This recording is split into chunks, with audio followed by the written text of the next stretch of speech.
ये कहानी एक सत्य घटना पर आधारित है। अभिनव पांडे का एक बार फिर से ट्रांसफर हो गया था। हर 3 साल में उनका ट्रांसफर होता था। इस कारण उनकी बेटी शिवानी को अपने दोस्तों से बिछड़ने का दुख हमेशा रहता था। इस बार भी वही उदासी उसके चेहरे पर थी। 2 दिन बाद उन्हें एक नए शहर में जाना था और इस बार भी सारे दोस्त हमेशा के लिए छूट जाने वाले थे। रात के 12 बजे शिवानी अपने सबसे प्यारी दोस्त मिली से फोन पर बातें कर रही थी। मैं जब बड़ी हो जाऊंगी ना तो मैं पापा वाली जॉब कभी नहीं करूंगी। कितनी बकवास नौकरी है इनकी, सब कुछ हर 3 साल में छूट जाता है। पता नहीं मम्मी कैसे मैनेज करती है। तेरी याद बहुत आएगी शिवानी, तेरी भी यार। मेरा बस चले तो मैं कहीं ना जाऊं, कभी ना जाऊं। शिवानी की माँ सरिता को तो अब पति के बार बार होने वाले ट्रांसफर की आदत हो गई थी, लेकिन 13 साल की शिवानी के लिए यह सब कुछ आसान नहीं था। 2 दिन बाद सारा सामान पैकेज और मोबस के हवाले कर शिवानी के पिता उसे और अपनी पत्नी को लेकर कार से नए शहर की ओर निकल पड़े। हाईवे पर कार फुल स्पीड में गुजर रही थी। शिवानी उदास सी बाहर की ओर देख रही थी। तभी अचानक उसकी नजर रास्ते से गुजर रहे खेत में खड़े एक डरावने स्केयरक्रो यानी पुतले पर पड़ी। मम्मी, वो स्केयरक्रो देखो, कितना अजीब है। अरे हाँ, मैंने पहले कभी ऐसा पुतला नहीं देखा। कितना ऊंचा है। शिवानी को वो पुतला बहुत डरावना लगा।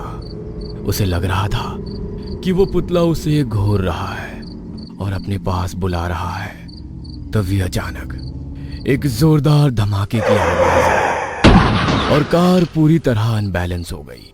हाँ, क्या हुआ अभिनव? ये क्या था? लगता है टायर पंचर हो गया है। सभी लोग गाड़ी से उतरे।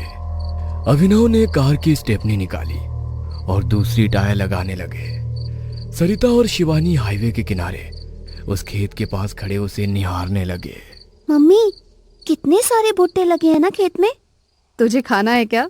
मन तो है, लेकिन यहाँ इसे सेकेंगे कैसे? अरे इन खेतों के रखवाले इधर आसपास ही होते हैं। उनके पास सारा जुगाड़ होता है। मैंने और तुम्हारे पापा ने तो कई बार खाए हैं ऐसे भुट्टे। पर यहाँ कोई दिख क्यों नहीं रहा है मम्मी? हाँ, दिख तो नहीं रहा है। चलो ना, चलते हैं खेतों के बीच में। सरिता ने अभिनव को सारी बातें बताई और खेत की ओर बढ़ चले। वो कुछ दूर गए ही थे कि उन्हें खेत के किनारे बने एक छोटे से मचान नुमा घर में 3-4 लोग बैठे हुए दिखे। नमस्ते भैया, हम हाईवे पर सफर कर रहे थे तो हमारी कार का टायर पंक्चर हो गया। हमारी बेटी को भूख लग रही है, क्या हमें कुछ भुट्टे मिल सकते हैं? उसमें से एक आदमी उठकर उनके पास आया। उसकी आंखें बड़ी डरावनी लग रही थी। उसने दोनों को घूरते हुए कहा, हाँ हाँ, क्यों नहीं, आप लोग बैठिए, हम भुट्टे सेक देते हैं। शिवानी और सरिता दोनों डर तो गए थे, लेकिन फिर भी वे वहीं बैठ गए। उस आदमी ने भुट्टे सेकने शुरू किए और कुछ देर बाद गर्मा गर्म भुट्टे लाकर शिवानी को दिए। Thank you uncle. शिवानी ने एक भुट्टा उठाया और खाने लगी। तभी उसे लगा कि उसके पेट में अजीब सा कुछ हो रहा है। उसने तुरंत भुट्टा खाना छोड़ दिया और सरिता के पास जाकर बोली, मम्मी, मेरा पेट दर्द हो रहा है। सरिता ने उसकी ओर देखा। अचानक से शिवानी की आंखें लाल लाल होने लगी, एकदम खून की तरह लाल। शिवानी, शिवानी, तेरी आंखों को क्या हो रहा है? पता नहीं मम्मी, पर आंखों में बहुत जलन हो रही है। चल चल बेटा, यहाँ से चल, पापा के पास चलते हैं। तभी वही आदमी जिसने भुट्टे दिए थे हंसते हुए उसके पास आया। उसके चेहरे पर बहुत ही रहस्यमयी मुस्कान थी। उसी मुस्कान के साथ उसने कहा, कहाँ जाना है? अब तो आप लोग हमारे मेहमान बन चुके हैं, यहाँ से कोई नहीं जा सकता। सरिता ने उस आदमी को घूरते हुए देखा और कहा, कहीं नहीं जा सकता? क्या मतलब कहीं नहीं जा सकता? ये क्या कह रहे हो? यही कह रहा हूँ कि ये हमारा इलाका है। जो भी यहाँ आता है वो वापस नहीं जा सकता। ये कहकर वो सरिता का हाथ पकड़ने लगा। सरिता ने उसका हाथ झटकते हुए कहा, आप पागल हो गए हैं क्या? हमें जाने दीजिए। अब तो बहुत देर हो चुकी है। तभी शिवानी ने देखा कि बाकी लोग भी उनकी ओर बढ़ रहे हैं। मम्मी मम्मी भागो यहाँ से, ये लोग मुझे ठीक नहीं लग रहे। मम्मी मम्मी भागो यहाँ से। सरिता ने शिवानी की बात सुनी और उसका हाथ पकड़कर वहां से भागने लगी। वह भागती रही। वे सभी लोग भी उसके पीछे भागने लगे। शिवानी बहुत देर तक खेतों के बीच भागती रही, लेकिन फिर भी वह सड़क किनारे अपने पति के पास नहीं पहुंच पाई। कुछ देर पहले तो उसे यहाँ आने में बहुत थोड़ा ही वक्त लगा था, फिर अब यहाँ से निकलने में इतना वक्त क्यों लग रहा है, ये बात उसे समझ नहीं आ रही थी। काफी देर तक भागने के बाद वह इतना थक गए कि उनका गला पूरी तरह सूख गया।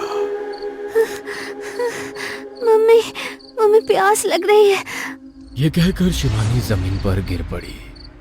सरिता उसे उठाने के लिए आगे बढ़ी, लेकिन जैसे ही वो आगे बढ़ी उसने देखा कि वो तो उसी जगह पर है जहां से उसने भागना शुरू किया था। वो आसपास घूर घूर कर देख ही रही थी। तभी उसकी नजर एक बार फिर उन लोगों पर गई जिसके डर से वो भाग रही थी। वे सभी उन दोनों को बहुत ही खतरनाक नजर से घूर रहे थे और साथ ही जोर जोर से हंस भी रहे थे। मैंने कहा था ना, यहां से निकलने का कोई रास्ता नहीं है।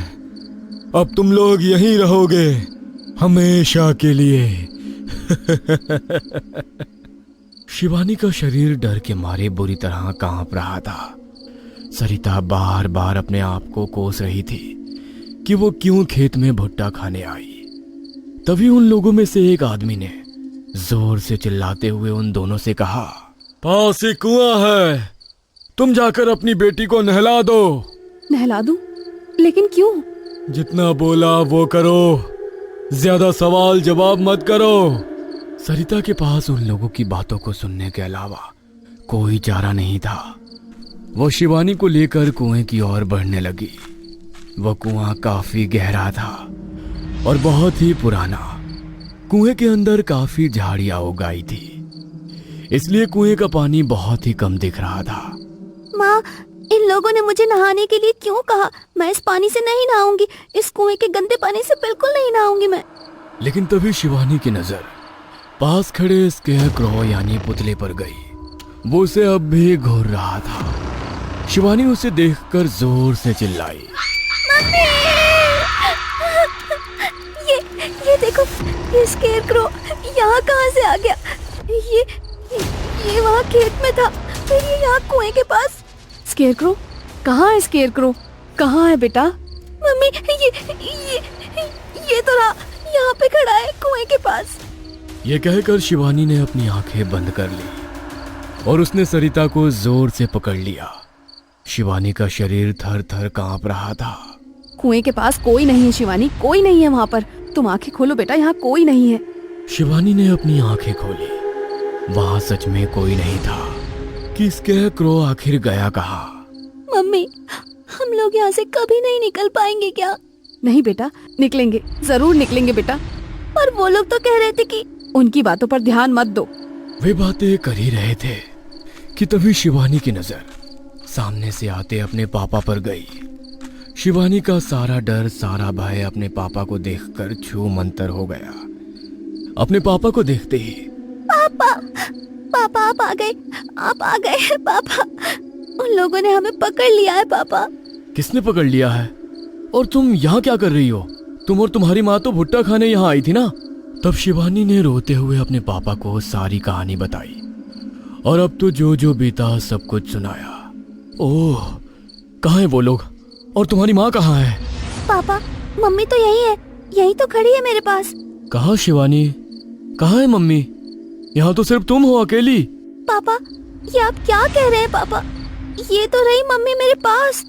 ये कहकर शिवानी ने अपनी माँ की ओर अपनी उंगलियों से इशारा किया, लेकिन उसकी माँ तो वहां थी ही नहीं। शिवानी की आंखों में आंसू थे और उसका दिल डर से जोर जोर से धड़क रहा था।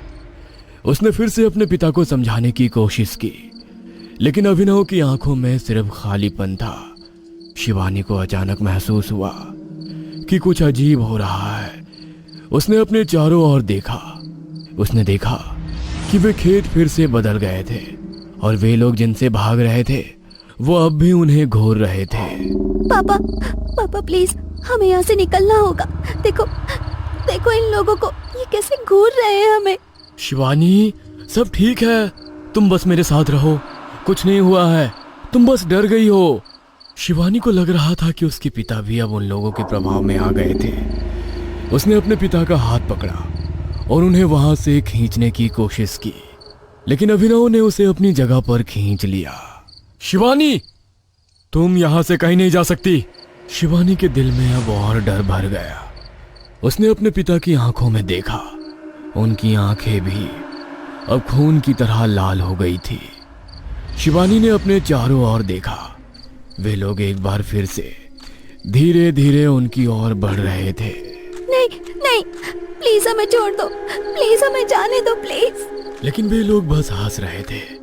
तभी अचानक एक तेज हवा का झोंका आया और शिवानी को लगा कि उसका शरीर हवा में उठ रहा है। शिवानी अब हवा में तैर रही थी और वे लोग नीचे से उसे घूर रहे थे। शिवानी जोर से चिल्लाई, लेकिन उसकी आवाज अब धीरे धीरे खामोश होने लगी थी। उसने अपनी आंखें बंद कर ली और प्रार्थना करने लगी। तभी अचानक उसने महसूस किया कि वो जमीन पर गिर रही है। उसने अपनी आंखें खोली और देखा कि वो अब भी उसी खेत में थी, लेकिन इस बार वहां कोई नहीं था, ना वे लोग, ना उसका पिता, ना उसकी माँ। शिवानी अकेली थी और उसे समझ नहीं आ रहा था कि ये सब क्या हो रहा था। उसने अपने चारों ओर नजर दौड़ाई। वो पुतला अब भी वहीं खड़ा था और उसे घूर रहा था। शिवानी ने हिम्मत जुटाई और उस पुतले के पास गई। तुम कौन हो और ये सब क्या हो रहा है? मेरे मम्मी पापा कहाँ हैं? वो सारे लोग कहाँ गए? पुतला उसकी ओर देखने लगा और फिर धीरे धीरे हंसने लगा। उसकी हंसी ने शिवानी के रोंगटे खड़े कर दिए। उसने पीछे हटने की कोशिश की, लेकिन उसके पैर मानो जमीन में धंस गए थे। तुम कभी यहाँ से नहीं जा सकोगी, ये जगह अब तुम्हारी कब्रगाह है। शिवानी की आंखों में आंसू थे और दिल में खौफ। उसने फिर से अपने चारों ओर देखा। सब कुछ धीरे धीरे गायब हो रहा था। उसे लग रहा था कि वो अब कहीं और जा रही है, एक ऐसी जगह जहां से वापस आना मुमकिन नहीं था। और फिर सब कुछ अंधेरा हो गया। अगली सुबह उस हाईवे पर एक कार खड़ी मिली जिसका टायर पंचर हुआ था। कार के अंदर कोई नहीं था, चारों ओर सन्नाटा था। कोई नहीं जानता था कि उस कार में सवार लोग कहां गए थे। शायद वे अब भी NH 87 के किनारे उस रहस्यमय खेत में फंसे हुए थे, हमेशा के लिए।